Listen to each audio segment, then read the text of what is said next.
Olá, famílias! Uma pergunta muito importante. Vocês têm combinados claros com as suas crianças? Vocês têm fronteiras claras, limites claros, fortes e seguros? Pergunta profunda, muito necessária e muito importante. Sou Thalita Gomes, eu sou pedagoga e psicopedagoga. Eu trabalho com educação há 12 anos e entra ano, sai ano. Eu vejo as famílias muito interessadas pelo melhor para sua criança e eu fico muito feliz com isso, eu fico muito contemplada com isso.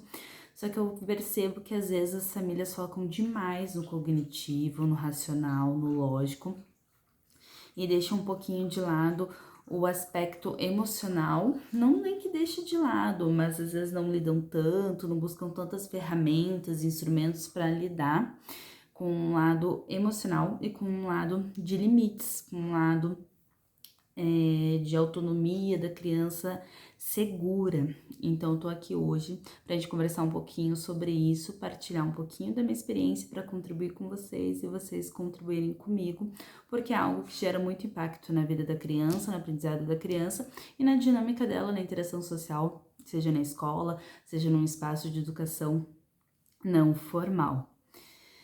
Então, vamos lá. O que eu sinto? Não todas, né? As famílias são diferentes, têm suas particularidades, mas em muitos aspectos nós humanos temos pontos em comum, somos semelhantes, principalmente dentro de uma mesma geração. E o que eu percebo? Que uma geração, uma grande parte dessa geração teve uma educação muito severa, muitos gritos, muito castigo, veio de algo, de um desconforto grande. E o que daí essa família, esses adultos referências se preocupam? De fazer diferente com seus filhos, com suas crianças que são responsáveis. Então é muito bacana procurar outros caminhos de fazer uma linguagem diferente, porque viu que não é bom gritar, que os castigos excessivos não funcionam, não resolvem, afastam, geram outras sensações ruins. Só que foram, às vezes, sem querer, indo para um caminho extremamente permissivo, que também é nocivo, que também faz mal para a relação familiar, para a relação de aprendizado, de segurança, de autorregulação da criança. E isso a gente, né, acaba tendo impacto lá na escola e, como eu disse, em outros ambientes não formais de educação. Por isso é que eu tô fazendo um convite hoje para vocês olharem, porque eu sei que educação dá trabalho, eu sei que às vezes cansa, mas já que a gente tem essas crianças para educar, para a gente ser exemplo, para a gente ser referência, para a gente olhar o que não tá funcionando, o que tá disfuncional e aceitar ajuda, aceitar e buscar uma rede de apoio sólida que queira ajudar mesmo, que não queira se adaptar. E assim, buscar por ações, ferramentas, modelar comportamento do adulto para que isso tenha referência, né, para a criança e ela consiga lidar melhor com os processos emocionais, sociais, como todo assim melhorando o desenvolvimento e aprendizado, que geralmente é o grande objetivo, né, de toda família, de todo adulto, que deve ser o objetivo da sociedade, a criança viver uma boa infância e se desenvolver bem.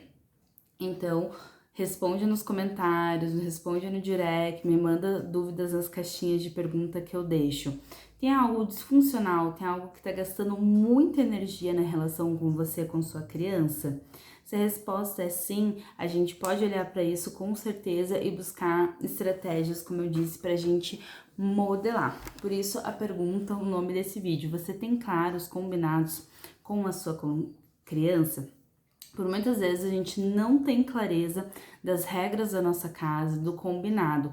Não é um convite para tudo ser extremamente regrado toda hora, o tempo todo, para ser chato, pesado. Pelo contrário, limites claros gera segurança para casa, para dinâmica familiar, gera estabilidade para a rotina, gera autorregulação tanto para o adulto quanto para a criança. Então, é 1000 vezes ter um combinado, um lugar que é visitado novamente, do que deixar tudo solto ou, né, às vezes o que acontece, o adulto deixar a criança guiar. Então, eu faço um convite muito forte, o adulto olhar e ver se não tá trocando os papéis, não tá trocando essa hierarquia. Claro que a gente tem que ter uma escuta ativa, a gente tem que respeitar crianças, abaixar, olhar nos olhos. Uma coisa é respeito, outra coisa é deixar a criança guiar a dinâmica familiar, sendo que a criança ela não tem autonomia para aquilo ainda. Ela é uma criança, todos nós estamos aprendendo, nós aprendemos muito com as crianças, sim. Só que quem é o adulto da relação é o adulto. Parece ridículo repetir isso, mas não é um convite para a gente se olhar, se analisar.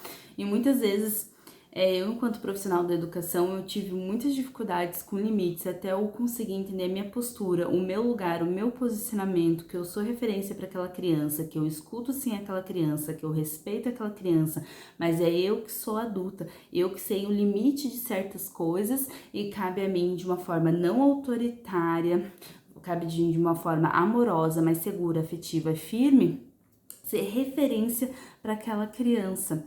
Vou dar um exemplo. Uma vez eu encontrei uma mãe e partilho o exemplo dela para aprendizado, sem julgamento, a gente aprende muito com o outro, a gente pode, nessa partilha, um ajudar o outro, um somar com o outro.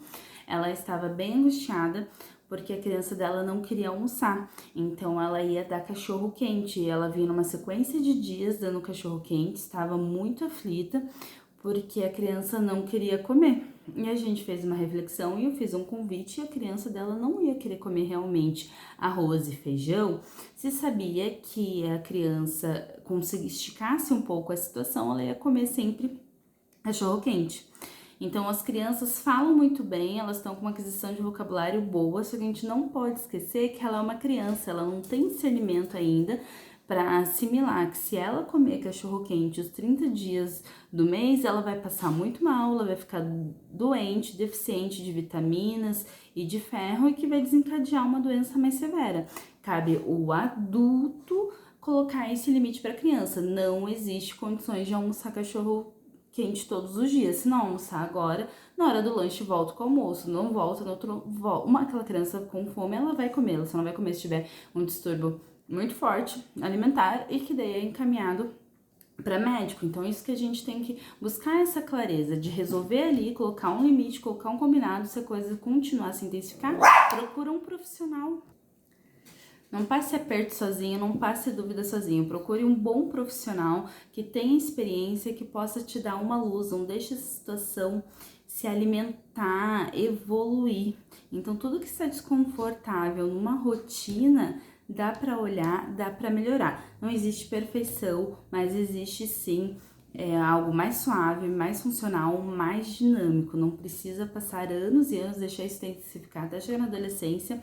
Essa relação que às vezes é só uma ausência de combinado, às vezes é uma ausência de um posicionamento mais do adulto por medo de invadir o espaço da criança. Então, se está muito na dúvida, é melhor analisar a situação, buscar uma ajuda profissional para fazer isso de uma forma mais tranquila, respeitando a criança, escutando ela ativamente, mas sendo um adulto referência.